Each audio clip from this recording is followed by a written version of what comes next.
Ladies and gentlemen, the President of the United States.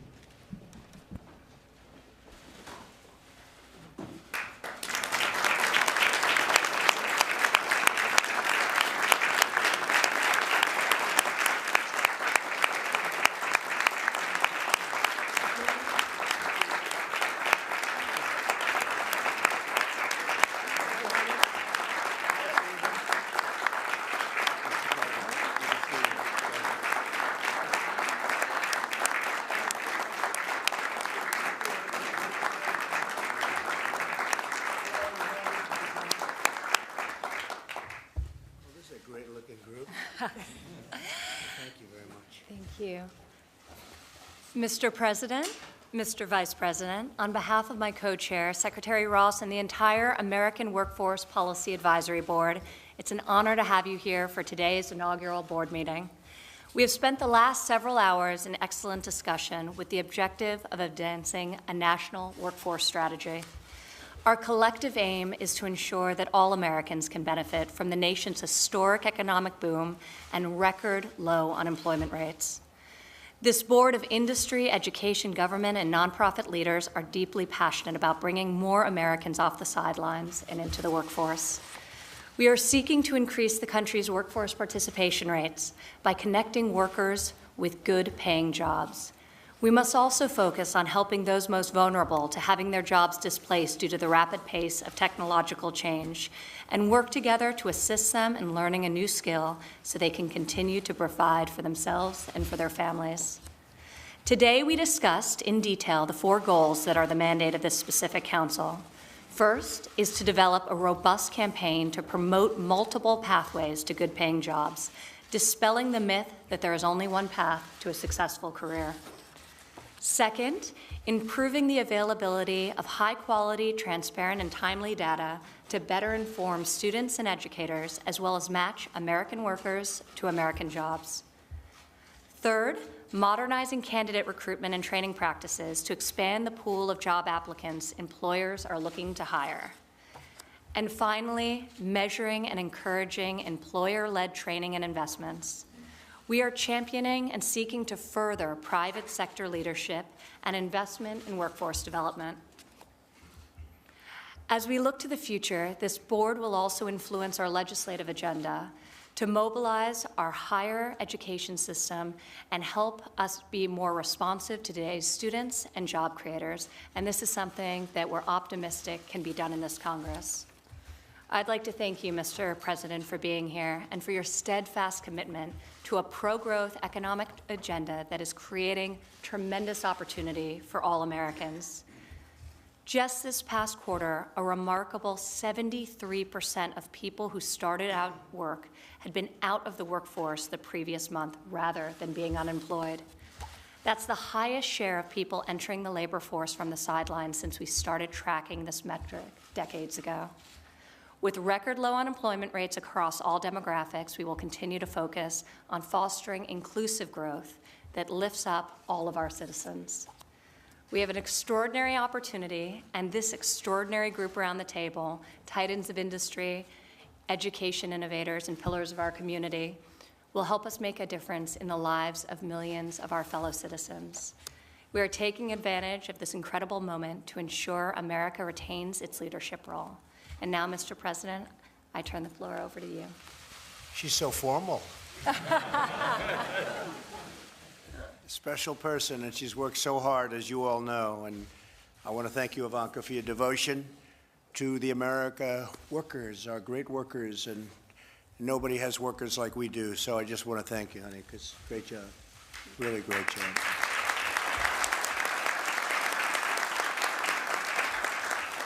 She works very hard on this, I will say, and she's created a lot of happy families, because you're going to be up to close to 7 million people pretty soon. You are very responsible, along with many of the people at this table, and I'm going to ask, I think, for you, maybe before I even speak, to go around the table, because this is such a distinguished group, and just introduce yourself. We have a few of the media back there, and just a small group, you know, Tim, Sometimes you have to see some of these groups. It's pretty amazing what they do. They break down the walls and the windows and everything else in order to get in. But we have great representative media back, and I thought you should really take some of the credit for what you've done. And I'd maybe like to start with Tim Cook, who's done such an incredible job at Apple, become a friend of mine, and he's a friend because he does a great job. I mean, we want to get things done. Employs so many people, brought a lot of money back into our country because of the new tax law, and he's spending that money very wisely and just done an incredible job. So, Tim, maybe you could just start, please. Sure. Thank you, Mr. President. It's an honor to serve on this council. I've always thought that America is so special in so many ways, but at the heart of all of it is people. And that, to me, is what this group is about. For our company, as you know, was founded by a college dropout. So we've never really thought that a college degree was the thing that you had to have to do well. We've always tried to expand our horizons. And to that degree, about half of our U.S. employment last year were people that did not have a four-year degree. And we're very proud of that, but we want to go further. And so to that end, as we've looked at the sort of the mismatch between the skills that are coming out of colleges and what the skills are that we believe we need in the future, many other businesses do, we've identified coding as a very key one. And we believe strongly that it should be a requirement in the United States for every kid to have coding before they graduate from K-12 and become somewhat proficient at it. And so we've done a curriculum now and provided it to all schools in the United States. 4,000 have picked it up. Now, we have a lot further to go because there's a lot more than 4,000 schools in America, but that is a start. We've also done that with 80 community colleges, and we're really proud of that, particularly with the work that we're doing in Austin and providing coding education there. There's an enormous deficit in the number of jobs versus the number of candidates. And so we are proud to take part and to help to get this alignment much better between education and private sector. We realize that in something this large, it takes government, private sector, and education all kind of oaring in the same direction. And we're very proud to be a part of it. Well, thank you, Tim. Thank you. Great job. Thank you. Thank you very much.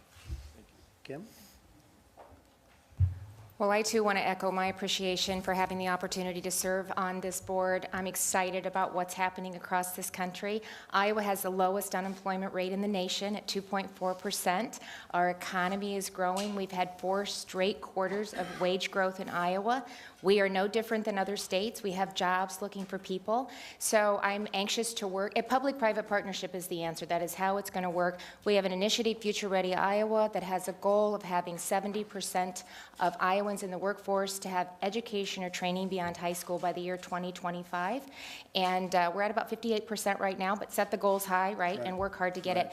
And we're doing that through registered apprenticeship programs. And we'll be launching an initiative, Computer Sciences Elementary, that will launch 6 computer science elementaries in the state that will target high poverty, high needs areas so we can help produce a capable, ready workforce. Most importantly, though, and then I'll pass it, is to make sure that our students and that Iowans know that there are multiple paths to great careers, and those careers exist in Iowa. Thank you. Well, thank you. And Kim just had a great victory, governor of Iowa. She just defeated somebody who spent unlimited money. It was unlimited. And it's called talent. You've done a great job. Thank you very much, Kim. Great job. Mr. President, thank you for the opportunity to be here today. I'm Vi Laus from the city of Charlotte, and what I'd like to say is that we're a city where we want everyone to have the ability to participate in the economic opportunity. And we are the 2nd largest banking center now in the country. That may be good or bad. But nonetheless, when we look at that, we also have to weigh it against those that haven't had a chance. And this opportunity, I think, will provide us pathways, innovations, collaborations to accomplish that so that people left out can get in a great home, a safe place to live, and a job that they can be proud of. Thank you very much. And we have our big convention in your city, as you know, and you That's worked very true. hard. We're getting and- ready for And a lot of people wanted it, and you got it, so congratulations, and I'll see you soon. Thank you. Mr. President, Sean McGarvey with North America's Building Trades Unions, and I too want to thank you for the opportunity to work with terrific co-chairs and colleagues around this table on issues that are really important to the building trades. And I want to let you know that we made a commitment to you last year of 250,000 new apprentices over the next 5 years, and 56,000 of those last year were registered with the Department of Labor. So we're following through on our commitment. Thank you. Mr. President, Jay Box from the great state, great Commonwealth of Kentucky, representing 4.3 million people, and more particularly representing the 16 comprehensive community colleges in our 73 campuses around the state. And in Kentucky, we are committed to speeding the time to a degree and a credential, because we know the workforce needs us to turn out our workers faster. And so we like to say, instead of a career pathway, a career freeway with many on-ramps and exit ramps, so that students can come into our institutions at any time and exit once they get a credential and right into the workforce, and later on they can come right back in for further skill training. Thank you. Mr. President, nice to see you. I'm very pleased to be here. This project addresses itself to the two fundamental challenges we face in the business community and in our society. That is, people without jobs and massive numbers of jobs without people. And I believe the work that will take place here immediately, just with people working with one another, will add to the solution of both of those challenges. Thank you very much. Thank you, Mr. President. Scott Sanders, National Association of State Workforce Agencies. It's been great to be around this table with employers, educators, and others. We've already started talking with Tom about how we can help across all the states, help pull those together, that unemployed, underskilled, and they're out of the workforce. And how do we get them back in and help fill those 7.3 million jobs? So honored to be here. Thank you very much. Thank you. Mr. President, Sherry Utash, President of Wichita State University Applied Sciences and Technology in Wichita, Kansas, the air capital of the world. Right. And very happy to be here, very honored to be serving on this, and wonderful that we have this issue to deal with and to find solutions for. So thank you for all your efforts towards that. You know, we say at our college, hope has a face, and it's the face of our students. Right. And we know from education, from higher education, that we have to be innovative and disruptive in order to be in line and aligned with business and industry. So we're doing a lot of that, hope to continue to do that. And I can assure you from the two-year sector, along with Dr. Bumpus, we're doing everything we can to create the workforce for the future. Thank you very much. Thank you. Mr. President, I'm Mary Ann Wanamaker. I'm a labor economist at the University of Tennessee. I think really the administration should be applauded for putting a spotlight on our using federal data to solve some of our biggest challenges. And this is one of those places where we really have a lot of assets at our disposal, and excited to help the board think through those issues. Thank you very much. Good afternoon, Mr. President. Good to see you again. It was about a year ago, I think, when we were here with the Expanding Apprenticeship Task Force, and I joined my colleague here and said the administration should be applauded and commended for the focus and spotlight you put on this very, very important issue. And I would be remiss, as I think all of my colleagues would agree, if we didn't also commend Ivanka and Secretary Ross for the leadership they provided to what I think is going to be some outstanding work we're going to do together. So again, thank you for your leadership, sir. Thank you very much. Governor?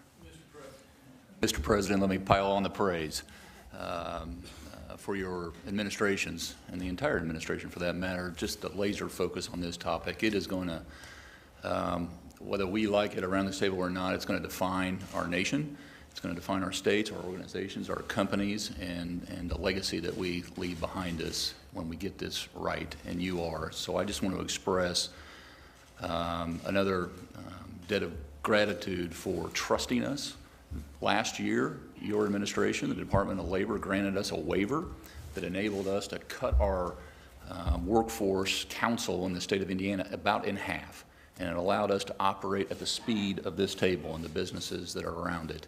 And that has made all the difference in the world. So as you continue to trust us, the states, to own it and to prove it, we will show America what works and what doesn't. And that will take us to the next level. That's great. Thank you, Eric. Great. Mr. President, Marilyn Houston, Lockheed Martin, I just again want to tell you how honored I am to serve on this advisory board, but also to commend you and your administration for your focus on getting American workers prepared for the future advanced economy that we're in. It's not just about today's mismatch and things we not work on today, but it's getting us prepared for continued economic growth. What you've done to enable us with tax reform, with regulatory reform, has helped us to reinvest in our businesses, to reinvest in our workforce, and we thank you for that and commend you for that. Thank you. Thank you, Marilyn. How is the F-35 doing? It's doing great, sir. Because I spoke to some of your competitor countries, and they say, we have a problem with it, you can't see it. I say, how do you do with your plane compared to this one? They say, well, this one you can't see. So I would say they have a pretty big, our pilots have a pretty big advantage with the F-35. So that's great. Great job you've done. Thank you. And it's a great plane. Thank you, sir. Everybody loves it. Thank you, Mr. President, for making the American workforce one of your top priorities as president. Thank you also for putting in place the economic policies that are dedicated to the proposition that American workers form the backbone of our economy. Thank you, too, to the members of the new Workforce Advisory Board for such an insightful and high-energy discussion. Now the real work begins. In the next 12 months, between now and actually July of 2020, this advisory board will develop recommendations under the 4 major points that we discussed this afternoon. And those recommendations will go to the National Council for the American Worker, which Ivanka and I co-chair with Secretary Acosta and Domestic Policy Council Director Joe Grogan. So we're looking forward to the implementation phase, which, as you know, execution is the key to everything. Thank you, Wilbur. Mike Pence. Well, Mr. President, I would just, I want to commend Ivanka and the Secretary for implementing your vision of workforce innovation in this country. And I want to thank Governor Reynolds, Governor Holcomb, and Tim, and Marilyn, and Jenny, and Alan. It's an extraordinary group of industry leaders that you brought together. And I just want to assure you, one of the very first conversations the President and I had when he was considering me for this position back in the campaign in 2016 was about workforce, about his passion for what we call vocational and technical education. And I just want to assure you, as you'll hear firsthand again from the President today, that this is an enormously high priority for this administration. We're very grateful to each and every one of you for engaging and bringing best practices and best ideas forward. Thanks, Mike. Mr. President, Mr. Vice President, Ivanka started the meeting today, actually twice, talking about the strength of the economy. And I think that I applaud any organization, in this particular case the U.S. government and your administration, for actually planning for the future when things are actually strong. And I think that's a really, really smart thing and very, very good leadership. And so we're excited about doing everything we can to be part of it. So thank you very much, Al. Great job you're doing. Thank you. Mr. President, Barbara Humpton, CEO of Siemens USA, and it's such an honor to be included with this brilliant group. Siemens comes to the table just with open to sharing and open to learning from our colleagues, and I've got a special focus on this 4th objective, the idea that what gets measured gets done, and the idea that we can use our measurements and track progress to encourage others to get engaged in these initiatives. Thank you. Well, thank you, and really a great job. In fact, specifically, Ivanka wanted me to point you out and say, Dad, I'll tell you, she said, Dad, she's done a great job. I appreciate it. Thank you, Barbara. Thank you so much, and thank you, Ivanka. Good. Jim Clark, the president of Boys and Girls Clubs of America, and thank you for hosting our Youth of the Year, 5 of them this morning at your office with the Vice President. They enjoyed the opportunity to interact with you. Thank you for including Boys and Girls Clubs in this important endeavor. Out-of-school time matters. Kids spend more time out of school than in school, and our focus is on that pathway to success and a great future instilling essential skills as well as critical job readiness skills like STEM education and other important factors. So thank you for including Boys and Girls Club. Thanks, Jim. Mr. President, Mike Pivovar from the Milken Institute, and I know you know the work of the Institute very well. But for others, we are a nonpartisan, nonprofit think tank dedicated to building meaningful lives. I'm the Executive Director of the Center for Financial Markets, and our mission is to use the power of financial markets to improve access to capital, job creation, and improved health. I'm so excited to be part of this effort to what I think of as building a virtuous cycle of investing in the American dream by investing in each other. So thank you. Thank you very much. Mr. President, Elizabeth Gettle, Cristo Rey Network, 35 private schools exclusively serving low-income students. Through a special agreement with the United States Department of Labor, every single student works 1 day a week in an entry-level professional job, law firms, engineering firms, the technology industry, and the like. And in so doing, developing these transferable soft skills that will take them into any job in the workforce: persistence, communication, and a strong work ethic. Thanks for the opportunity to be here. Thank you very much. Thank you. Mr. President, Jay Timmons with the National Association of Manufacturers. I had the great fortune yesterday of being able to announce the results of our first quarter 2019 survey of manufacturers with the Vice President present at our Board of Directors meeting.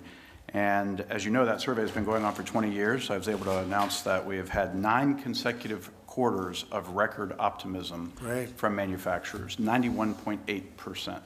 And that's no accident. That is because of the tools we've been given to invest, to hire, to raise wages and benefits through tax reform, through regulatory certainty.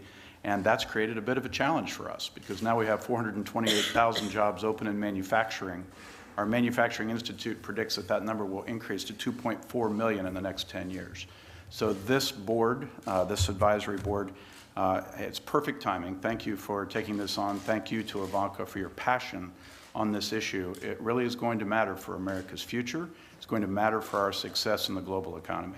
Thank you, Jay. And if you remember from past years, others said manufacturing was not going to happen. Those jobs were never coming back, and they are coming back. Well, we have 600,000. Right, they're roaring back. We have 600,000, and it'll be a lot higher than that when the next report comes out. And it's really been something, the manufacturing jobs. So we're going to be up to getting close to record numbers. Nobody thought they were coming back, and I said, how does that not happen, right? If manufacturing jobs come back, does the country come back? And we're doing really well. And I think you're also in your numbers, it was the biggest increase in the history of your chart. And that's something that made me very happy. Your initial jump, not your last jump, but your initial jump. 56%, I believe, to 93%. It was a huge That's right. jump. That's what I had heard. I had to bring that up because to me that was the initial one. The last one was a nice jump, but you know we were competing against ourselves. But the initial, it went from like 56 to 93. Right. So that was a pretty big jump. That shows optimism, which is a big part of what we're doing. Thank you very much, Jay. Thank you for your leadership. Thank you. Keep it up. Mr. President, thank you for your focus on this area. I have the benefit of spending a lot of time with you, and I know your passion for the area, so thank you for the leadership. We have an extraordinary group around the table, and we're coming up with some really practical and implementable actions, so thank you. Thanks, Chris. Thanks. Great job. Mr. President, Mr. Vice President, Scott Pulsifer, I'm the president of Western Governors University. Ivanka, Secretary Ross, thank you for the honor and the opportunity to be here. WGU was founded very simply on the premise and the purpose to change the lives of individuals and families, and we believe that education is the single biggest catalyst to do so. We believe it's the surest path to opportunity in the form of a great job and a provident life. We surely have a mission to expand access to high-quality education with great outcomes. We need more accessible, more affordable, more aligned pathways in education that lead to the workforce of the future. And so it's a great opportunity to be here and work together with these colleagues. Thank you, Scott. Thank you. Very nice. Thank you. Mr. President, Juanita Dugan, NFIB, the National Federation of Independent Business, and we've been representing hundreds of thousands of small businesses across America for 75 years. And thanks to you and the last Congress, you gave us the largest tax cut in history for America's small business, and the small business economy has been on fire. You also broke records for optimism in small business over the last 2 years. And for years, taxes and regulations were the biggest problems facing small business. The Vice President knows this as well. And now Those are not the problems, but finding qualified labor is the biggest problem for small business. Record numbers of small business owners declare that they can't find any applicants for their open jobs. So this is becoming a crisis, and as good as the economy is for small business, it's not sustainable if we can't fix this serious labor shortage. Right. So thank you very much. It's an honor to serve on this committee, and thank you also for the whole administration's focus on small business over the last 2 years. Thank you it's been very extraordinary. much. And I thank agree you, with Mr. what you President. just said. Thank you very much, Winnie. Mr. President, Mr. Vice President, Craig Manier from the Home Depot. It is a privilege to serve the American workers here with the esteemed colleagues around this table, so thank you for the opportunity. We're passionate at Home Depot about helping our associates grow their careers. And to run a retailer the scale of Home Depot, you need everything from engineering to data science to folks who have outstanding people skills and a passion for customer service. And we're privileged to serve on this committee to help drive this forward and continue to grow this economy. Thank you. Thank you very much. Great job you're doing. Mr. President and Mr. Vice President, I, like everyone, am very honored to be on this committee. And I have to add just 2 other comments to those already made. So to both Secretary Ross and Ivanka, I would add the word unwavering leadership. Because for as long as you've been in office, I can remember this has been a top issue, and it has been unwavering through thick and thin, their support on this and yours. And I also am very optimistic about this in that I think we have a chance to not only say this is a very strong economy, it will be an inclusive economy, because I think as a result of all this work, we have a chance to employ so many more people, and not always with a college degree. A less than a 4-year degree will get a very good paying job in the new economy. And so to me, that would be just a really wonderful contribution, both a strong and an inclusive economy. So thank you for the opportunity. Thank you very much, Jenny. Mr. President, Johnny Taylor from the Society for Human Resource Management, SHRM. With 300,000 members across the globe, and I got to tell you, we share something, a common passion, and that's for workforce. When I hear the Vice President say that, I know Ivanka's living it, it means a lot to our profession. You've created a different problem for us, though. We often, now businesses are telling us they don't have a problem accessing financial capital, they have a problem accessing human capital. That's a high-class problem. The human resources profession is committed to resolving it, but thank you for that opportunity. Well, thank you very much, Johnny. And we're going to be opening up the labor forces because we have to. We have so many companies coming in. People like Tim, you're expanding all over and doing things that I really wanted you to do right from the beginning. I used to say, Tim, you got to start doing it over here, and you really have. I mean, you've really put a big investment in our country. We appreciate it very much, Tim Apple. But we're opening it up. We have to bring people in. We want them to be people based on merit, and we want them to come in legally. You see what's going on at the border, and we're doing a great job, whether it's Border Patrol, ICE, law enforcement generally. We're all working together. We have our military sent to the border. We have 8,000 military personnel right now at the border. We are doing an amazing job considering it's really an onslaught very much. I call it invasion. They always get upset when I say an invasion, but it really is somewhat of an invasion. And we're stopping drugs at a record level, but a record number of drugs are pouring up and coming up, and we're getting it done. Human trafficking is a disaster. Nobody knew too much about it until recently. It's been going on for 1 million years, actually. It's been going on for a long time, but we've seen it, we've spotted it. It's being slowed down, but we can't slow it down unless we have a very strong and powerful separation between us and wherever it is it may be. And in this case, it happens to be Mexico. Mexico's helped us, but Mexico has a record number of murders this year, a number that's so large it's actually hard to believe. And we're working very hard on actually having one of the safest we've ever been. We have some of the best numbers we've ever had from the standpoint of crime, murders, killings included. One of our best years ever was last year, and we're down 6% from last year, so that's very important. But we want to have a very strong border, but we want to have a lot of people coming in. A lot of people don't understand that. They think we're shutting it out. We're not shutting it out. We want people to come in, but they have to come in through a process. So we have a process that's really moving along rapidly. Last year, we took in a large number of highly qualified, wonderful people, and for the most part, they're working already in your companies. But we also have a lot of companies coming in. I was with Prime Minister Abe the other day, and we spoke the other day, and he said that Japan's going to be sending at least seven more big factories into this country. And it's got to do more than that. We have too big a deficit with Japan. We have for a long time. But they're going to, you saw a couple of openings, big openings in Michigan. Chrysler Fiat just announced that they're going to spend $4.5 billion in Michigan around the Detroit area. We have a tremendous number of not only car companies coming in, we have a lot of car companies coming in. They're coming in, they're building new, but they're also expanding. And they're going to Pennsylvania, they're going to Ohio, very heavy in Michigan, South Carolina, North Carolina, all over. We have companies coming into this country at a record pace, and really at a pace that nobody thought possible, because nobody thought you'd ever see these particular companies again. Many of them are coming back. They want to be where the action is. They're coming back. They left years ago. I used to talk about it as a civilian, but they left years ago, and now they're coming back, and they're coming back in numbers that nobody believes. So we're going to let a lot of people come in because we need workers. We have to have workers. Unemployment at 3.7, 3.6 probably. These are low numbers, and in one way I love it, but in another way I don't want to make it hard for you to get those companies rolling with really great people, because without the great people it doesn't work. All of these wonderful things we talk about are nice, but you need the great, as you discussed.